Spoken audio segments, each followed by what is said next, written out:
Hello everyone. भौतिक भूगोल के अंतर्गत आज हम पढ़ेंगे पृथ्वी की उत्पत्ति से संबंधित जेम्स जीन्स और हेराल्ड जेफ्रे की ज्वारीय परिकल्पना यानी टाइडल हाइपोथेसिस। पृथ्वी की उत्पत्ति से संबंधित जेम्स जीन्स ने 1916 में, जो कि एक ब्रिटिश विद्वान थे, और उसके बाद सन 1926 में हेराल्ड जेफ्रे महोदय ने इसमें कुछ संशोधन कर इस परिकल्पना को कुछ कल्पित तथ्यों के आधार पर, यानी इन्होंने कुछ तथ्यों की क्या की, कल्पना की, उसके आधार पर प्रस्तुत किया। इन्होंने दो कल्पनाएं की। प्रारंभ में जो सूर्य था वो गैस का एक बहुत बड़ा गोला था। दूसरी परिकल्पना की कि सूर्य के साथ ब्रह्मांड में एक दूसरा विशालकाय तारा भी था। तो इन दो कल्पित तथ्यों के आधार पर इन्होंने अपनी परिकल्पना दी। इन्होंने बताया जिस प्रकार चंद्रमा के द्वारा जल की सतह पर ज्वार यानी टाइड उत्पन्न होते हैं, उसी प्रकार इन वैज्ञानिकों ने इस तथ्य में समता यानी समानता बताकर अपने सिद्धांत को आगे बढ़ाया। एक विशाल तारा जिसे निहारिका कहा गया, जो वर्तमान में क्या है, सूर्य है, के पास से गुजरने लगा। यानी सूर्य तो पहले से ही उन्होंने मान लिया कि एक बहुत बड़ा गैस का गोला था। सूर्य के पास से एक विशाल तारा गुजरने लगा। इस तारे की गुरुत्वाकर्षण शक्ति के कारण सूर्य के पदार्थ में ज्वार उत्पन्न हुआ। यानी जैसे ही ये तारा सूर्य के पास से गुजरा, इसकी ग्रेविटी के कारण, गुरुत्वाकर्षण की शक्ति के कारण सूर्य के जो पदार्थ हैं उसमें ज्वार उत्पन्न हुआ, और परिणाम स्वरूप सूर्य में से कुछ पदार्थ क्या हुए, बाहर निकला। जैसे जैसे तारा सूर्य के और अधिक पास आता गया, वैसे वैसे सूर्य से अधिक पदार्थ निकलता गया। जब ये तारा सबसे कम दूरी पर आ गया, तब सबसे अधिक पदार्थ ज्वार के रूप में सूर्य से बाहर निकला। जो ही तारा अपने मार्ग पर आगे बढ़ा, वैसे ही पुनः सूर्य और तारे के बीच की दूरी बढ़ने लगी। परिणाम स्वरूप पदार्थ कम निकलने लगा, क्योंकि जब दूरी बढ़ेगी तो गुरुत्वाकर्षण शक्ति क्या होगी, कम होगी। अंत में तारा अपने मार्ग में चला गया, किंतु सूर्य ज्वार के द्वारा निकला हुआ भाग सूर्य से तारे के जाते समय एकाएक गुरुत्वाकर्षण और सूर्य की अपकेंद्र दोनों शक्तियों के कारण तारे के साथ न जाकर सूर्य के ही चारों ओर चक्कर लगाने लगा। अर्थात दूसरा तारा तो सूर्य से आगे निकल गया, लेकिन जो सूर्य से ज्वार निकला वो पदार्थ सूर्य की अपकेंद्रीय शक्ति और गुरुत्वाकर्षण शक्ति के कारण उस तारे के साथ, जो दूसरा तारा था, उसके साथ न जाकर किसके, सूर्य के ही चारों ओर चक्कर लगाने लगा। कालांतर में यही जो ज्वारीय पदार्थ था, ये क्या हो गया, ठंडा हो गया। ठंडा होने से ये सिकुड़ गया और इसमें दरारें या चटकनें पड़ी। ये पदार्थ एक सिगार फिलामेंट यानी जो सिगार होता है उसकी आकृति में, अथवा इसे बूमेरंग के रूप में निकला, जिसके दोनों किनारों पर तो क्या था, पतलापन, और बीच में क्या था, मोटा। इस सिगार के टूटने से दोनों किनारों के भागों पर छोटे ग्रहों का और जो मध्य भाग था उसमें बड़े ग्रहों का निर्माण हुआ। यानी मध्य का भाग मोटा था और जो किनारे थे वो पतला भाग था। तो जो पतले भाग थे वहां तो क्या हुआ, छोटे ग्रहों का निर्माण हुआ, और जो मध्य भाग था वहां पर क्या हुआ, बड़े ग्रहों का निर्माण हुआ।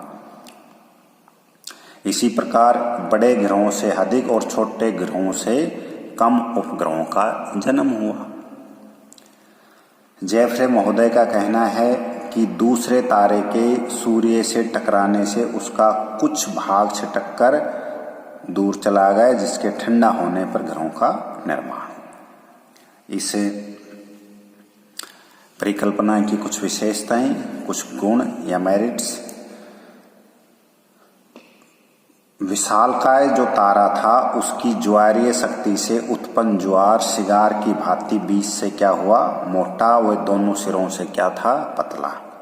सौरमंडल के ग्रहों में भी सबसे बड़े ग्रह बृहस्पति, शनि, अरुण आदि बीच में हैं तथा छोटे ग्रह सिरों पर यानी किनारों पर है। अतः ये ग्रहों के आकार का प्रश्न सबसे अधिक उत्तम तरीके से इस परिकल्पना से हल होता है। अर्थात जिस प्रकार से वर्तमान में ग्रहों का क्रम है कि बीच में क्या है, बड़े ग्रह हैं और किनारों पर क्या हैं, छोटे ग्रह हैं आकार में, उसी प्रकार से इन्होंने भी क्या बताया कि सिगार का जो मध्य भाग था वो मोटा था, जिससे क्या हुए, बड़े ग्रह बने और किनारों पर छोटे ग्रह। स्वाभाविक है कि बड़े ग्रहों से अधिक और छोटे ग्रहों से क्या हुए, कम उपग्रहों का जन्म होगा। ये भी इस परिकल्पना से स्पष्ट हो जाता है। मध्य के जो ग्रह हैं अधिक और सिरों के ग्रहों से क्या हुए, कम उपग्रह पाए जाते हैं। यानी जो बड़े ग्रह हैं उनके उपग्रह भी क्या होते हैं, अधिक होते हैं, और जो छोटे ग्रह हैं उनके उपग्रह भी कम पाए जाते हैं। इस सिद्धांत के अनुसार पृथ्वी को द्रव्य अवस्था से होकर गुजरा हुआ माना जाता है। वर्तमान भूभौतिकी इसके कई प्रमाण प्रस्तुत करती है, अतः ये भी इस सिद्धांत की पुष्टि करता है। अगली, ग्रहों में लगभग सभी में समान पदार्थ पाए जाते हैं। इस बात की पुष्टि अब अंतरिक्ष यानों के द्वारा बताए गए आंकड़ों के आकलन से भी स्पष्ट हो रही है। अतः ये एक ही वस्तु या पदार्थ से उत्पन्न हुए सिगार से ग्रह उत्पन्न हुए हैं, इस बात की ये सिद्धांत पुष्टि करता है।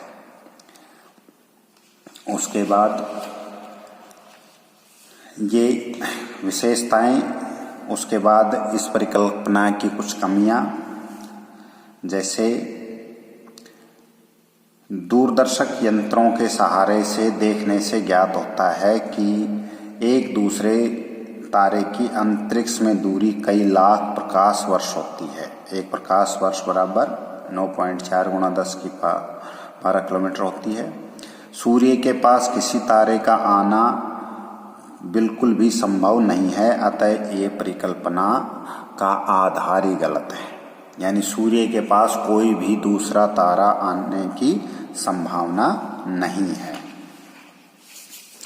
दूसरी, वैज्ञानिकों का मत है कि सूर्य के धरातल पर ज्वार तभी आ सकता है जबकि उसका तापमान लाखों डिग्री सेंटीग्रेड हो, किंतु ऐसा हम भी सूर्य में नहीं देखते। फिर भी यदि मान भी लिया जाए कि यदि इतना तापमान सूर्य में हो जाएगा तो निश्चय ही वह पदार्थ क्या हो जाएगा, घनीभूत होने की अपेक्षा यानी सिकुड़ने की अपेक्षा क्या हो जाएगा, फैल जाएगा अधिक तापमान के कारण।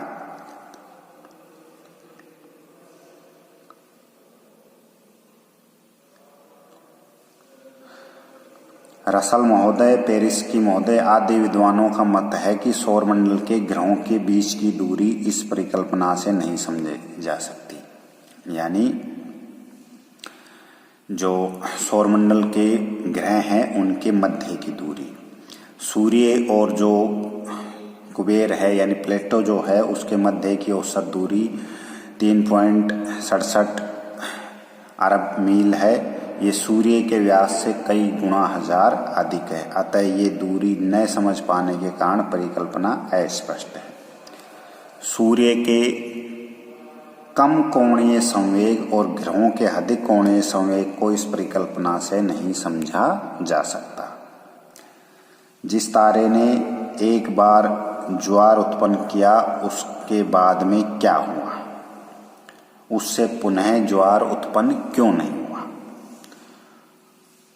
उसने ज्वार ही क्यों उत्पन्न किया, दो भुजाएं भी सूर्य के दोनों ओर उत्पन्न कर सकता था, ऐसा क्यों नहीं हुआ, तो इन प्रश्नों के जवाब इस परिकल्पना में नहीं मिलते।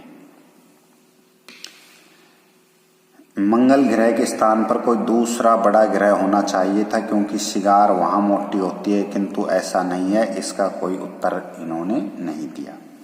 फिर भी इन कमियों के होने के बावजूद भी ये सिद्धांत जनसाधारण को अधिक ग्राह्य यानी मान्य है और संगत भी लगता है।